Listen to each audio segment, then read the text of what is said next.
حمیدم و مسلیہ مباد فاؤز باللہ من الشیطان الرجیم بسم اللہ الرحمن الرحیم السلام علیکم ورحمۃ اللہ وبرکاتہ۔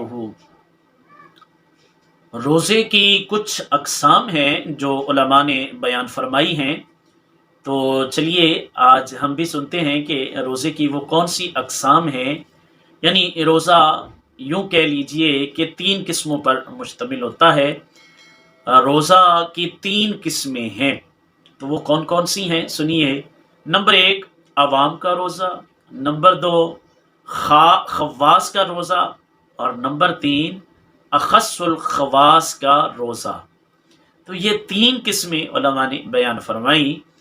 اب ان کی ہر ایک کی ڈیفینیشن تعریف سنتے ہیں، اور جب یہ سنیں گے تو ہمیں پتہ چل جائے گا کہ یہ مراتب کیوں اور کس طرح سے بیان کیے گئے ہیں۔ تو عوام کا روزہ، اس سے کیا مراد ہے؟ تو عوام کے روزے سے مراد یہ ہے کہ صبح صادق سے لے کر، یعنی سحری کا وقت جس کو ہم کہتے ہیں، تو صبح صادق سے لے کر غروب آفتاب تک بنیت عبادت، کھانے پینے اور جماع سے رکنا، اس کو عوام کا روزہ کہا جاتا ہے۔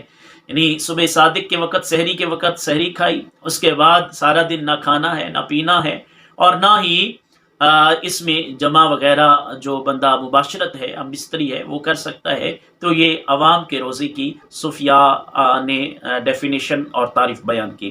نمبر 2 خواص کا روزہ۔ خواص کا روزہ کیسا ہوتا ہے؟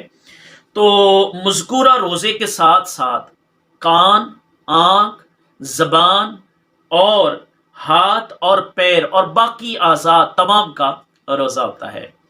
اب پیر کا روزے کی حالت میں ہونا، آنکھ کا روزے کی حالت میں ہونا، کان کا روزے کی حالت میں ہونا، زبان کا روزے کی حالت میں ہونا، اس سے کیا مراد ہے؟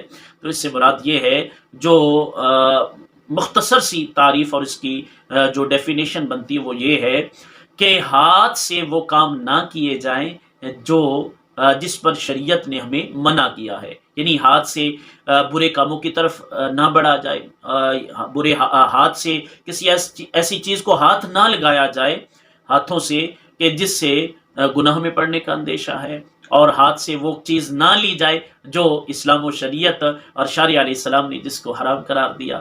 اور یعنی حرام کے سلسلہ میں ہاتھوں کا بڑھنا، اس سے رکنا، یہ ہے ہاتھ کا روزہ۔ زبان کا یہ ہے کہ اس سے وہ کلمات نہ کہے جائیں جس کی وجہ سے جو ہے وہ گناہ والے معاملات ہوتے ہیں، غیبت ہے، چغلی ہے، اور اسی طرح سے کسی کو گالی گلوچ کرنا، گالم گلوچ کرنا، یہ زبان کا روزہ ہے۔ یاد رکھ لیا جائے اس میں یہ مسئلہ کہ غیبت کرنے سے روزہ تو نہیں ٹوٹے گا، البتہ اس کی روحانیت چلی جائے گی۔ یعنی روزے کا جو فرض ہے وہ تو اس کا ادا ہو جائے گا، لیکن اس کی نورانیت اور جو اس کا اعجاز اور جو اس کا مقام و مرتبہ ملنے والا تھا وہ نہیں ملے گا۔ ٹھیک ہے۔ اسی طرح سے کان سے وہ چیز نہ سنی جائے جس کا سننا حرام ہو، پیر سے اس طرف نہ بڑھا جائے، ان چیزوں کی طرف نہ بڑھا جائے، ان راستوں کی طرف نہ بڑھا جائے، اور ان محافل میں نہ بڑھا جائے جن کی وجہ سے بندہ گناہ میں پڑتا ہے۔